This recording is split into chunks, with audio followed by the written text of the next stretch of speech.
Ladies and gentlemen, welcome to the world of Pokemon. My name is Professor Noki, and you're here for another edition of my brand new series, Fixing the Pokédex.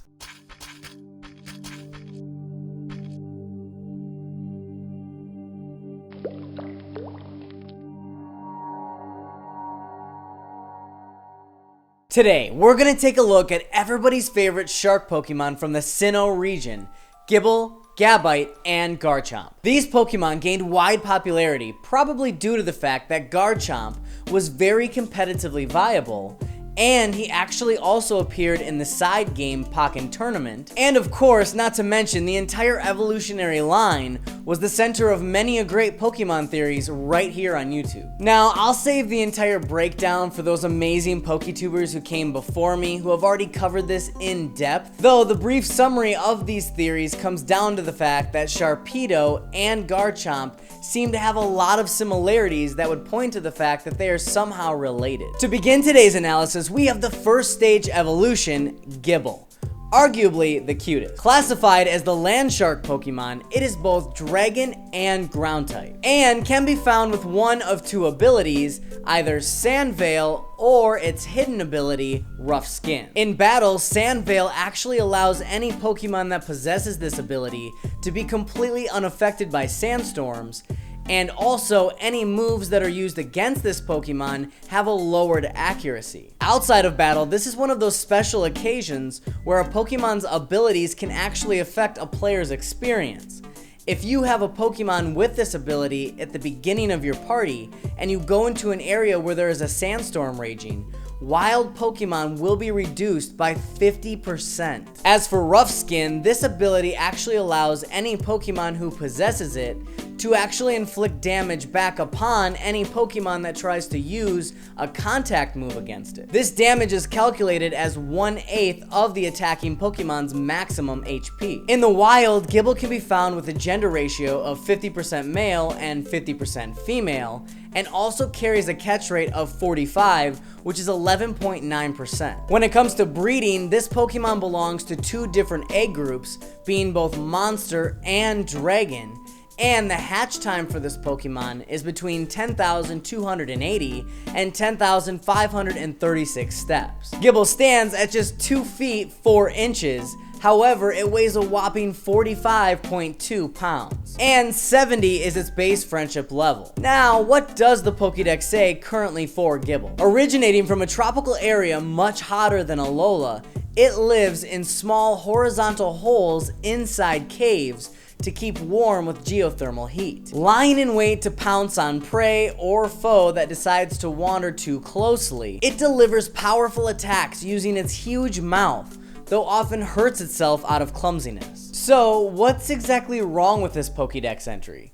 Well, for starters, it's very interesting to me that they say that it comes from a region that's much hotter than Alola, considering the fact that many people have speculated that this Pokemon derives from Sharpedo, which is from the Hoenn region, and Hoenn overall is actually based on an island in Japan that actually gets all 4 seasons of weather, and definitely is not warmer than Hawaii, which is where Alola is based on. And although this probably means that many of those Pokemon theories are incorrect, that have tried to claim that this Pokemon directly derives from Sharpedo itself, however, it could lead to the fact that they actually have a shared common ancestor, one of which is possibly from another region we haven't seen yet, that split in its own evolutionary development into both Gible and I guess then Sharpedo, rather than Carvanha? Or maybe this is one of those rare circumstances where the chicken literally came before the egg, and Sharpedo evolved directly from this common ancestor,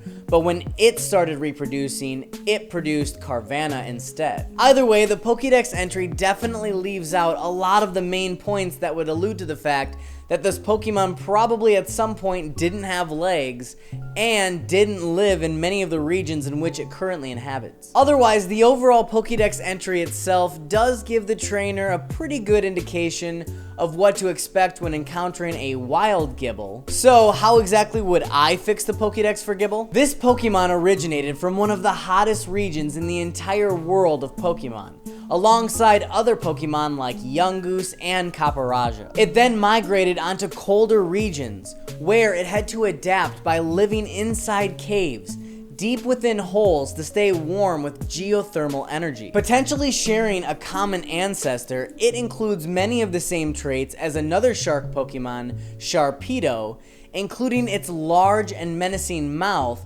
that it uses for powerful attacks. However, very clumsily and quite often leading to its own injury. Next up would be Gabite, the second stage for this evolutionary line.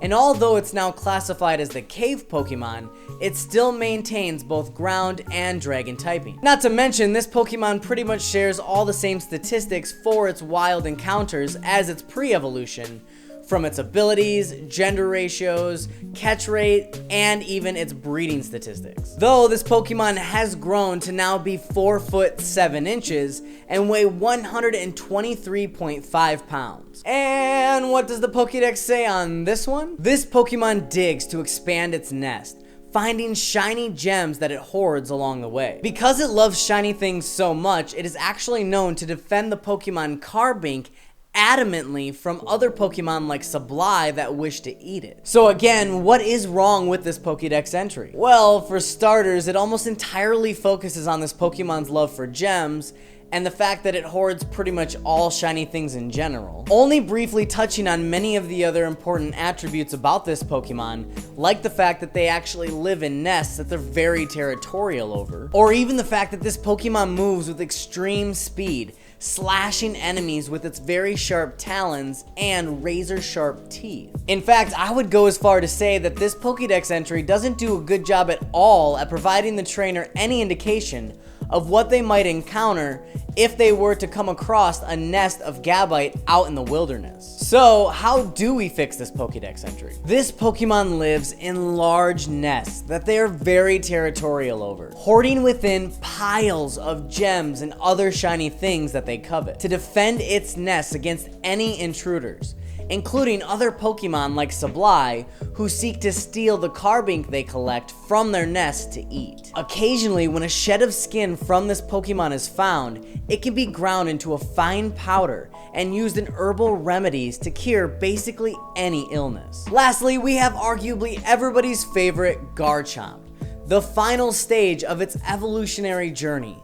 Well, sort of. As I failed to mention in the Venusaur video, these Pokemon actually have Mega Evolutions as well that I will discuss. However, much like with Gabite, this Pokemon carries many of the same statistics and traits as its pre-evolutions when it comes to encountering it in the wild. Except for when it comes to the ability Sand Force, which it can only possess in its Mega Evolutionary form. An ability that increases the power of Rock, Ground, and Steel-type moves by 30%, and prevents the Pokemon who possesses this ability from being affected by sandstorms, even if they otherwise would've. As for the continually growing size of this Pokemon, it now stands at 6 foot 3 inches and weighs 209.4 pounds. And it's important for any trainer who would seek to gain this Pokemon's Mega Evolutionary form that you must possess a Garchompite in order to do so. And finally, what does the Pokédex entry say for Garchomp? When it folds up its body, which is covered in smooth scales,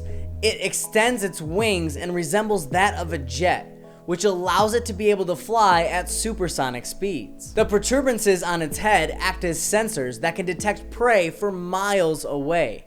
In fact, it actually flies above entire flocks of birds and swoops down to eat them whole. In regards to Mega Garchomp's dex entry, we have one that's probably among one of the darkest that I've ever read, especially for a Mega Evolution. Excess energy from this transformation melted away its wings and reduced them to nothing more than scythes, which it swings around in rage and carves up all of its opponents. Holy Arceus, that's messed up. And once again, we must ask, what is wrong with this Pokédex entry? And for this one, aside from the fact that it literally leaves out one of the coolest facts about this Pokemon, taking on Salamence in aerial battles over food and territory. And of course, there is that glaringly dark and rather disturbing Mega Evolution entry, which I think for most people really makes you feel for this Pokemon and what it goes through during this transformation. And I will say, this does give the trainer trainer a forewarning as to what they're getting themselves into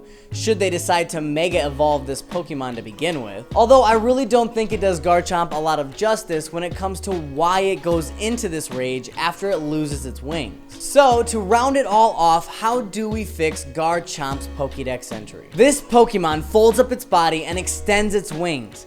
Covered in smooth, sharp scales that reduce wind resistance, it is capable of reaching supersonic speeds. Hunting down its prey from miles away, it uses the very strange protuberances on its head as sensors to track down prey such as flocks of birds, in which it actually consumes whole. Frequently, Garchomp must engage other Pokemon in battle like Salamence over food and aerial dominance. When this Pokemon undergoes Mega Evolution, the excess energy strips away the skin from its arms, becoming scythes that are razor sharp. Unable to handle the loss of its wings and the ability to fly, which this Pokemon is actually very proud of, it undergoes a mad fit of rage that dices up absolutely anything in its path. As always, I thoroughly hope that you enjoyed this video. Please let me know in the comments down below what Pokemon you would like to see me take a look at next and how we could work together fixing the Pokédex. Thank you so much for watching, and until next time, this has been Professor Noki signing out once again for ProfNoki.